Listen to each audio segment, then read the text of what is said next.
maxkamadda racfaanka gobolka Awdal ayaa maanta u fadhiisatay dhageysiga dacwad 59 tahriibayaal ah oo ka soo tahriibay wadanka Itoobiya iyo waliba 3 mukhallas oo ahaa kuwii hagayay tahriibayaashaasi. dhageysiga dacwadani ayaa ka bilaabmay maxkamadda racfaanka gobolka Awdal saaka subaxdii hore, isla mar ahaantaasna waxaa halkaasi ka hadlay garsoorihii ka garnaqayay arrintan iyo waliba qaar ka tirsan saraakiishii soo qabtay 59 tahriibayaasha iyo 3 magafe. maanta taariikhdu tahay 12 bisha 12aad 2017 waxay maxkamadda gobolka u fadhiisatay dacwad ciqaab ah ismideedu kor ku xusan tahay. dacwadaas oo dhibanayaal ka yihiin dad Itoobiyaan ah oo la tahriibinayay falkuna wuxuu ka dhacay magaalo cad oo kamid ah xadka Itoobiya Soomaaliya xuduudda waddan Soomaaliya u dhow.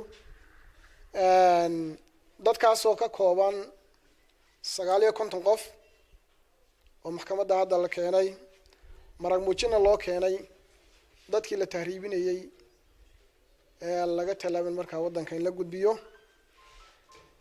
maxkamaddu markay u akhriday waxa lagu soo eedeeyay 7 eedeysanayaal ah.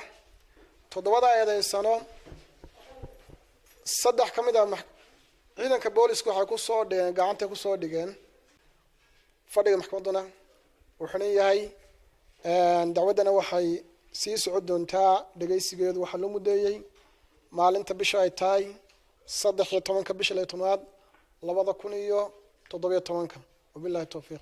meel kale ayaa jirta oo laga raro oo maaragtay koonfurta la yiraahdo hawdka maaragtay Hargeysa marka la yiraahdo ayaa jirta laba xeraa jira mid waxa la yiraahdaa Sheekh Waafi midna waxa la yiraahdaa magaalo cad.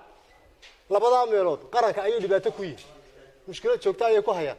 maanta taliyahaas ku guuleystay inuu inta ka soo qabto labada meelood habeenkii 300 qof baa laga raraa meeshiiba baabuurta isla dhacay waxa yaalaan marka dila la dhaafo waa kuwa wadada garab yaala kibir lacag markay ka dhargeen iyo dadka madaxooda soo iibinayeen waa kuwa wadada yaala. dadkan adarkaysan meesha fadhiya ee tahriibayaasha shalay abaarkooda 12kii ayaan ka soo qabanay xiriyo waaweyn oo looga sameystay magaalo cad laguna ururiyo dadkan arkaysan waxaan ku soo qabanay 3 eedeysane ee maxkamaddu kiiskooga imika dhageysanayso kuwaas oo kala iibsada dadka isla markaana ay kala iibsadaan u tahriibiya ilaa Boosaaso kana talaabiya badda. marka hore dadka waxa laga keenay xagga Itoobiya xuduudka waxa ka soo talaabiyay niman Itoobiyaan oo mukhallasiin oo xagga shaqo ka soo kaxeeya. Jaamac Xuseen Jaamac Somali Cable TV Boorama.